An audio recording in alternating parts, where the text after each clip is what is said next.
It's a people, it's a community, it's a life, it's a heart, it's a spirit. Parents of gay children say, I want my son, my gay son, to have the same opportunity to come to me and say, hey, Dad, I'm getting married, as my non-gay son or my non-gay daughter. The heck would you want a picture of a tattoo of $1,000 on your penis for? You might just need to satisfy yourself sexually alone at that point. Do I regret it? Not one bit. Did I think that I would actually take it the next step and do it again?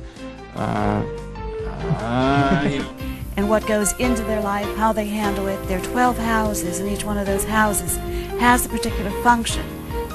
Look into yourself, think about it, and just be whoever it is that speaks to you.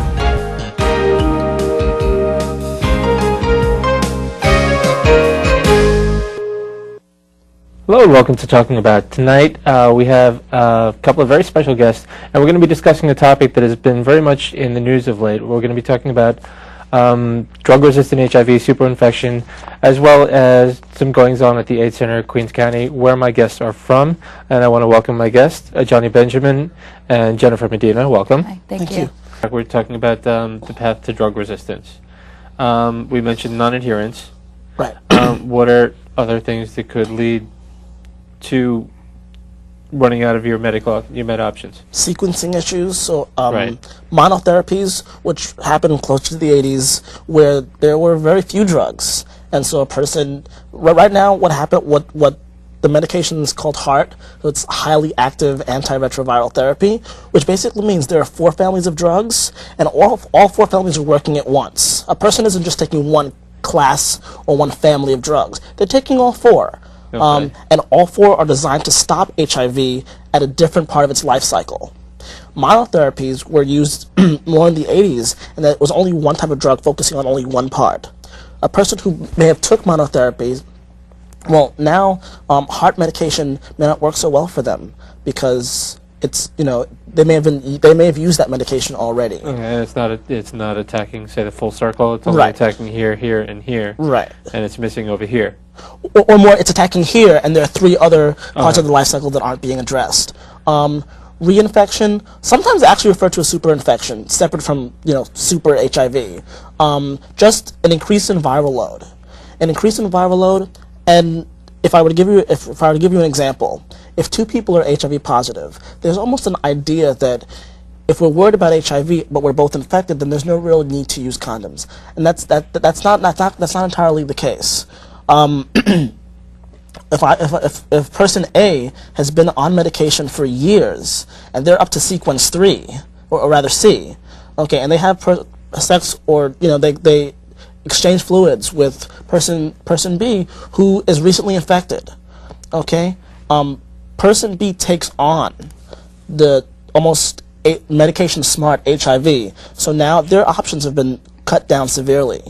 You know, all the medications that this first person was able to kind of go through and the medication run its course, that second person, he doesn't have that option. It's not available. It's because that virus has not entered his body, his or her. So it's kind of like a giving and taking of virus.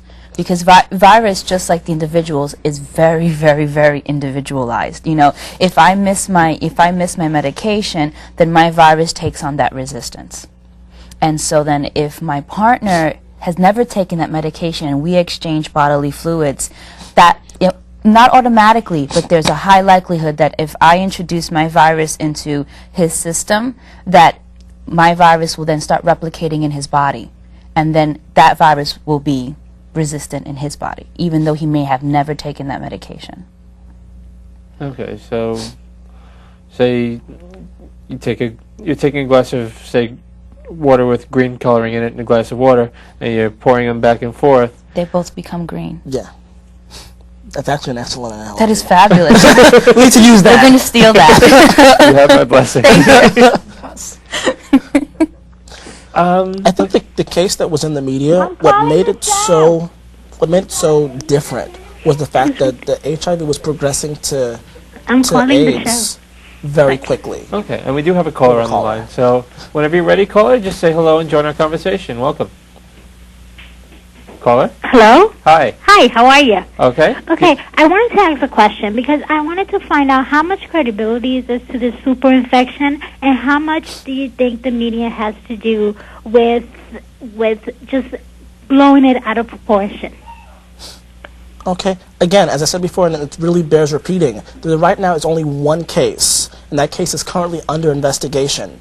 It's only one case in New York City, and this person, right now, he's still in intensive care, but he is beginning to respond to some medications.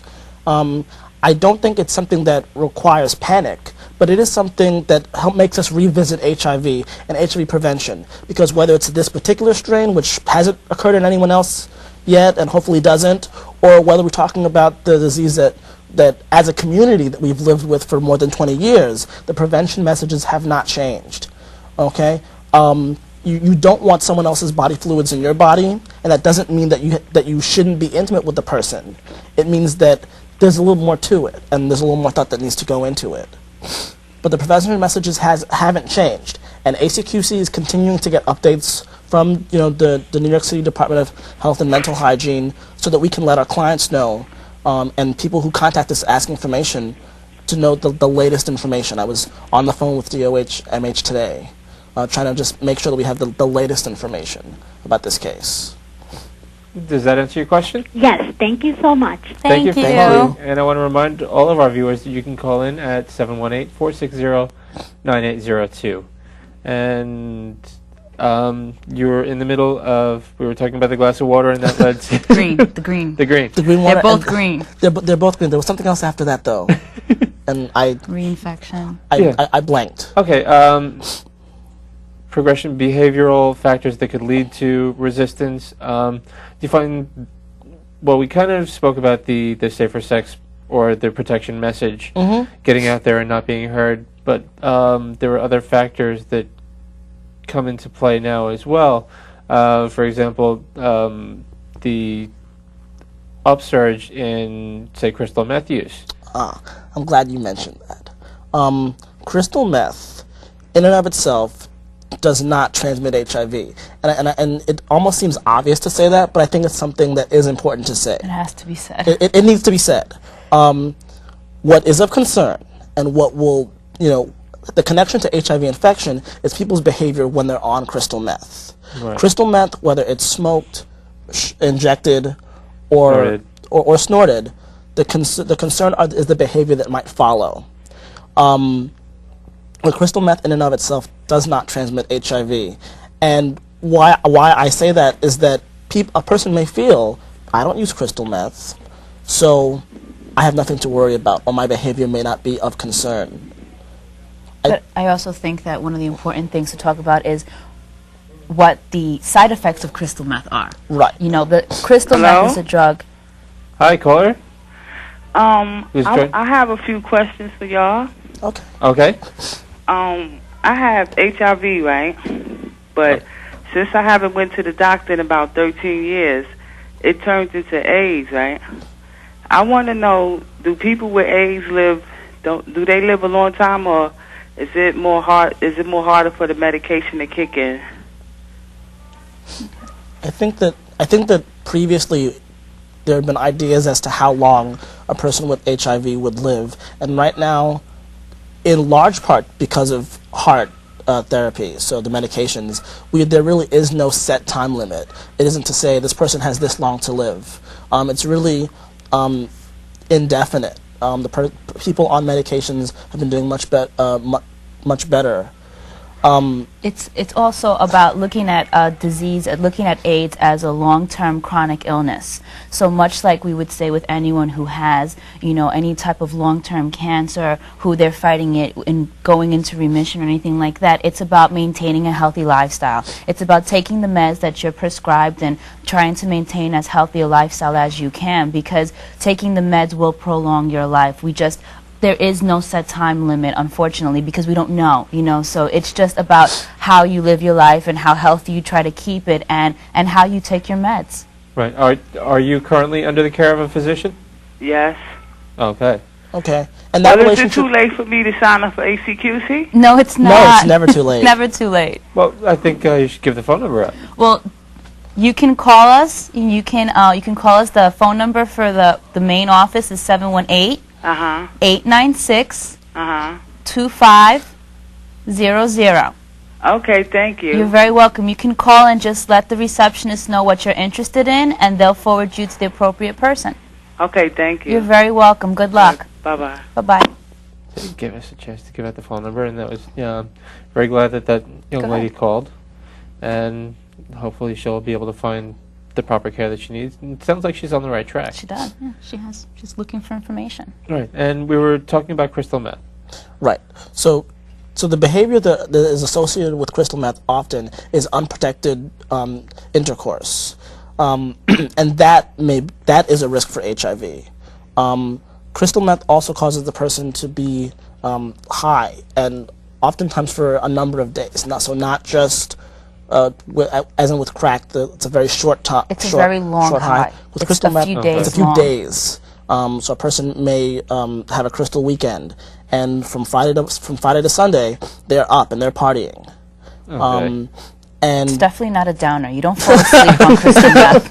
You know, you stay up, you stay active. There's some clients have told us it totally increases their sexual veracity and their sexual appetite. Like, they're up and they're wanting to have sex.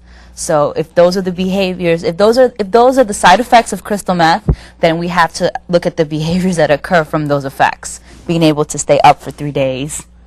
And being interested in sex for those 3 days. For all 3 days. And often not partying, as it's sometimes referred to, by themselves. Partying with other people who are feeling the exact same way. And kind of it being a communal thing where, you know what, we're both high and we're both interested in having sex, so let's do it, let's get to it.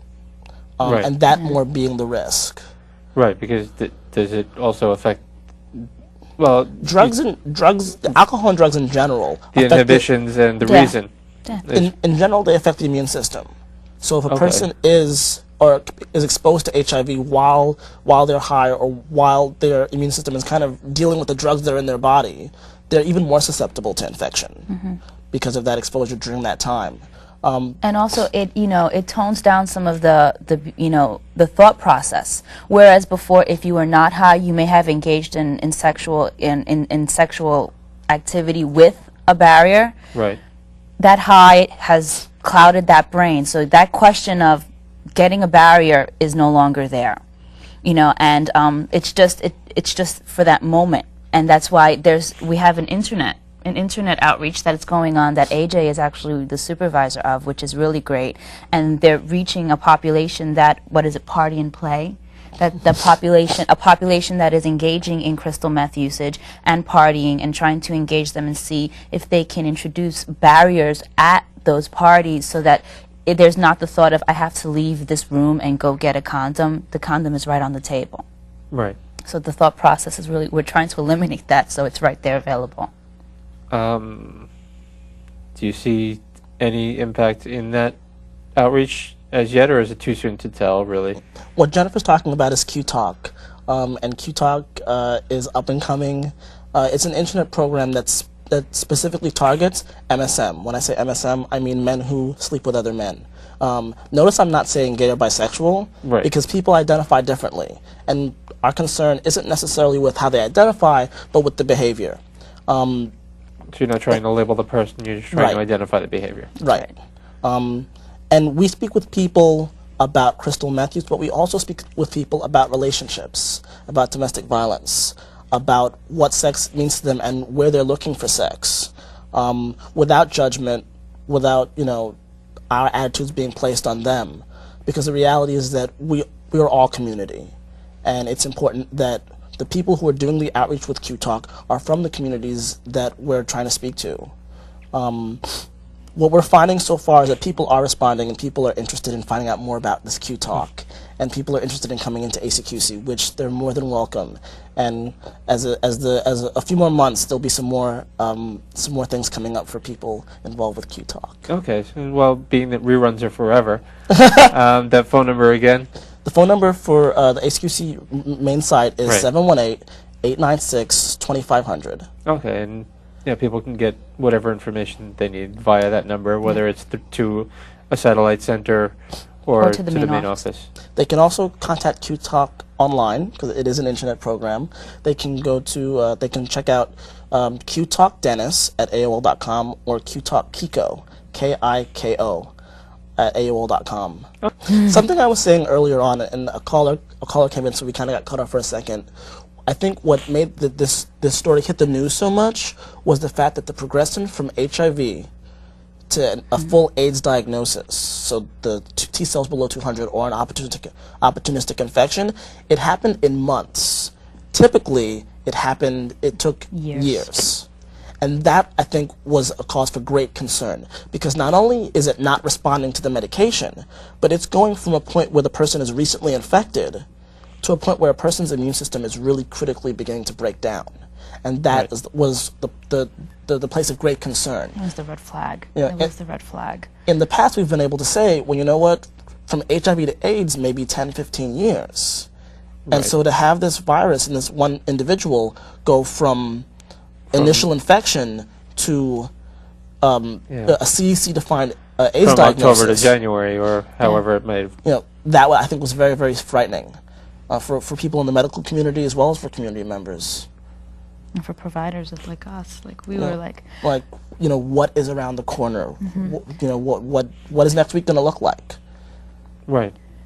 But I think that, you know, we all got wrapped up in that, in the hype, and all the clients we were like all on the websites and reading press releases. But like AJ said, in our communication with the DOHMH, it's still one person. It's still, you know, there's still no confirmed additional cases, and I think that it provides us the avenue to start talking about prevention again. It provides us the avenue that AIDS is back in the news. AIDS has not been in the news for a long time. There was a time when everyone had their red ribbons plastered on, and now is not the time that, you know, the red ribbons are plastered on. And apathy, you know, silence equals death. And when people are silent about a topic, it's not going to go away if you close your eyes. And, you know, we talk about infection, and we also have to talk about the fact that if people are engaging in unprotected sex, they're also opening themselves up to other STDs. You know, when HIV came on the field, you know, syphilis, gonorrhea, they kind of were all like, oh, okay, they're gone. But some of them are not treatable, and they're also co-factors for getting HIV. So if you have an untreated STD, you are, for syphilis. If you have untreated syphilis, you are at a greater chance of being infected with HIV. You know, there's a greater chance that if HIV is exposed to your body, you will become HIV positive because you have a virus already working its way through your system. So it's not just about, you know, HIV. It's also about keeping yourself safe from other STDs that, you know, that are not always popping a pill penicillin treatable. Right. And or barriers such as condoms, dental dams, is that really universally applicable? Not for all of them, except for but for most of them. Yeah. Genital warts and herpes are transmitted through skin-to-skin contact, which essentially means that if a person has a sore on other than their genitalia, like their thigh, okay, then the barrier isn't covering that area on their thigh, and that's where the risk is. But other than that, for the most part, condoms, dental dams, female condoms, they're providing a lot of protection, a lot more than if none was used at all. And syphilis, chlamydia, gonorrhea, those three are treatable. I think the message needs to go forth that, you know what, a person can take the opportunity to get tested for those and kind of get them taken care of and out of the way. Socially, it may cause embarrassment and a problem that, you know, this sore that wasn't there yesterday is there today. Right. You know, but the opportunity to speak about these issues again. These other STDs have taken a backseat to HIV, and then HIV is kind of taking a backseat to the other things that are going on in our world today. Right. Well, how do you bring it up in a conversation? I mean, without sounding like you're taking a hammer over somebody's head. So, you know, is it just a matter of you can't really just kind of sit down and say, okay, I want to talk about this when you're in the heat of the moment, or can you? I think it depends. I think that there are instances where a person can just totally be out there, put it out there, and see what the response is. And there are other instances where you maybe need to finesse it a little bit more. But I think the conversation is definitely important, because having that conversation lets the other person know that you're aware, and it also gives you an idea as to where they're at. There are people who they'll get tested for HIV, and if they have confidential testing, they get a little slip afterwards, and it'll say, you know, tested negative, da-da-da-da. And they'll carry that around in their wallet, like that's, you know, the seal of whatever. The reality of it is that there's a window period for testing. So if a person got tested during that window period, that paper may not be worth that result may not be worth the paper it's written on. Well, I think we should explain the window period for those who don't know. Right. Once you've been exposed to HIV and it has infected your body, it takes approximately 3 months to start producing antibodies to let your white blood cells know there's a virus here, you've been infected. And the HIV test, the traditional test, which it can be either finger stick for blood or an oral swab for saliva, checks for antibodies. It doesn't check for the virus. Okay. So if I engaged in unprotected sex 2 weeks ago, if I took an HIV test today, more than likely it would be negative because my body hasn't had enough time to start producing antibodies. Are there other tests that can pick it up? There's a PCR test that does check the level of viral load, but it's only usually done on pregnant women. Okay. It's a very costly test. It's not free. Yeah. So the antibody one is free. The PCR is not. But if a young woman or any woman, period, who is of childbearing age were to enter ACQC, come out positive, negative on an HIV antibody test, but there is a chance of pregnancy, she could go to her medical provider for a PCR test, because if she is in fact HIV positive, then they would start the measures to keep her and her child safe, to reduce the risk of HIV infection to her unborn child, which now, thank God, with all the medical technology, is less than 1% mother-to-child transmission. Which is phenomenal. Yeah. Phenomenal. At one point, it was 33%. So 1 in 3 children are being born positive to an HIV-positive mother. Now, if the mother finds out early, does not breastfeed, has a C-section, does not have a vaginal birth, and prescribes to the AZT regimen, which is the medical regimen that they prescribe to mothers-to-be, less than 1% chance that the child will be HIV positive, which is a stride, an amazing stride. It lets us know that we've come a long way in the 20-odd years, and we still have a long way to go. Right. And, you know, the place to begin is being well informed. Yes. First and foremost. I mean, yeah, I try and have somebody from ACQC here at least once a year. Yeah, and that show reruns quite a bit, as the regular viewers know. So hopefully people will be coming up to say, I saw you. You were with that guy. Nobody ever remembers me. They just remember my guest. But I saw you. You were with that guy. Yeah. I don't know who he is, but I know you. You were on his show. Jennifer, why don't you talk a little bit about the programs that you coordinate? Well, we actually have about 5 minutes left. Okay, so I'll be really quick.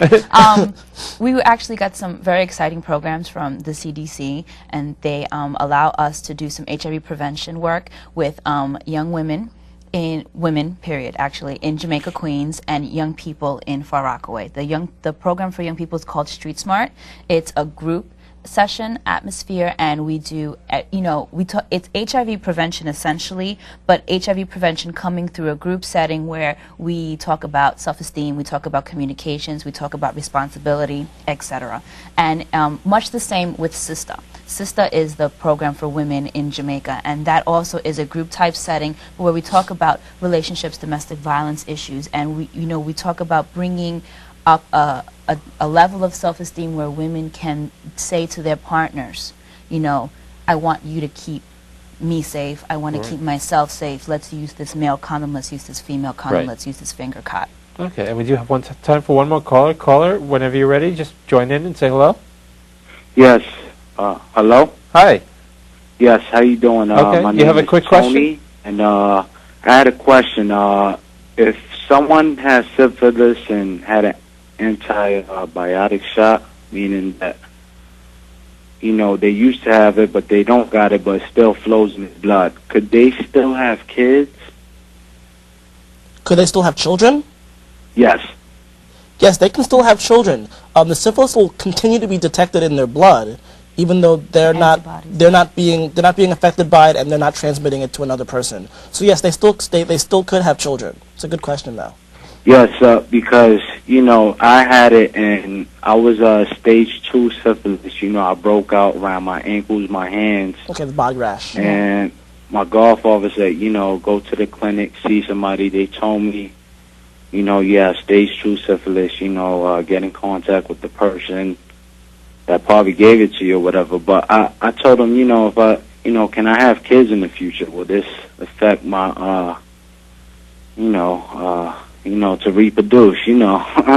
And the doctor was like, yes, you know, the woman, you know, got to get a needle in her stomach because I could still give it to people even though it's dead in my bloodstream. So I'm like confused. I need to know, you know. It's really important that if a woman who's pregnant has syphilis, that she get treated right away because the baby can be born affected by syphilis.